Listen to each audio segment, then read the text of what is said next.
सब यहाँ इतनी रात को अकेली कहाँ गई? वो मेरे साथ मेरा बर्थडे है तो प्राजक्ता मेरे बर्थडे पार्टी में है। कवर साहब से क्यों दूर होना है? डिवोर्स क्यों चाहिए? आधी रात को वो बाहर घूमने में गई थी और आप बड़े घर से हैं और हरकतें इतनी छोटी, आपको शर्म नहीं आती? एक शादीशुदा लड़की के साथ आप इतनी रात गए बाहर घूम रहे हैं। सीरियल तुम देना साथ मेरा में आ गया है बहुत ही धमाकेदार ट्विस्ट। जी हाँ, आने वाली ट्विस्ट में देखने वाले हैं कि यहाँ पर अपराजिता होती है जो वो घर से निकल जाती है रात में और उसके बाद वो ऑफिस पहुँचती है, जिसके बाद यहाँ पर वो लोग पार्टी में जाते हैं।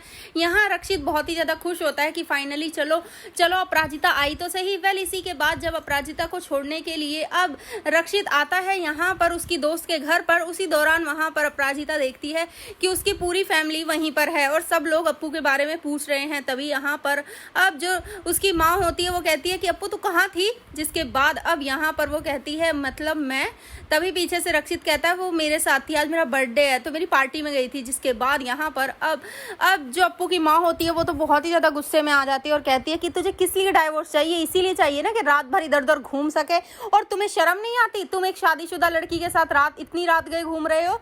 जिसके बाद यहाँ पर अपराजिता को गुस्सा आ जाता है, लेकिन फिर भी यहाँ अब रक्षित जैसे ही बात करने के लिए आगे बढ़ता है और कहता है ऐसा कुछ भी नहीं है, लेकिन तभी यहाँ पर जो अपराजिता की माँ होती है वो हाथ उठा देती है रक्षित पर। जिसके बाद यहाँ पर अपराजिता को बहुत ही ज़्यादा गुस्सा आ जाता है और वो कहती है कि माँ अब ना आप हद पार कर रही हैं। जिसके बाद अब यहाँ पर अपराजिता की माँ कहती है कि मैं कोई हद पार नहीं कर रही हूँ, तू हद पार कर रही है, समझ आया तुझे? मुझे पता चल गया कि तुझे क्यों डाइवोर्स चाहिए जमाई जी से। जिसके बाद अब अपराजिता कहती है कि माँ आपको जो करना है ना आप कर लो, लेकिन मैं उस आदमी के साथ बिल्कुल नहीं रहने वाली। उसे ना लड़कियों की इज्जत करना आता है ना ही कुछ और। जिसके बाद यहाँ पर अब जो अपराजिता के पापा वगैरह होते हैं वो उसे समझाने की कोशिश करते हैं और कहते हैं कि चल बेटा घर वापस चल, लेकिन तभी अपराजिता कहती है कि अगर माँ अपनी जिद छोड़ देंगी तो ही मैं घर चलूंगी, वरना नहीं, फिर चाहे मुझे कहीं भी क्यों ना रहना पड़े। जिसके बाद बहुत ही ज़्यादा परेशान हो जाती है यहाँ पर अब अपराजिता।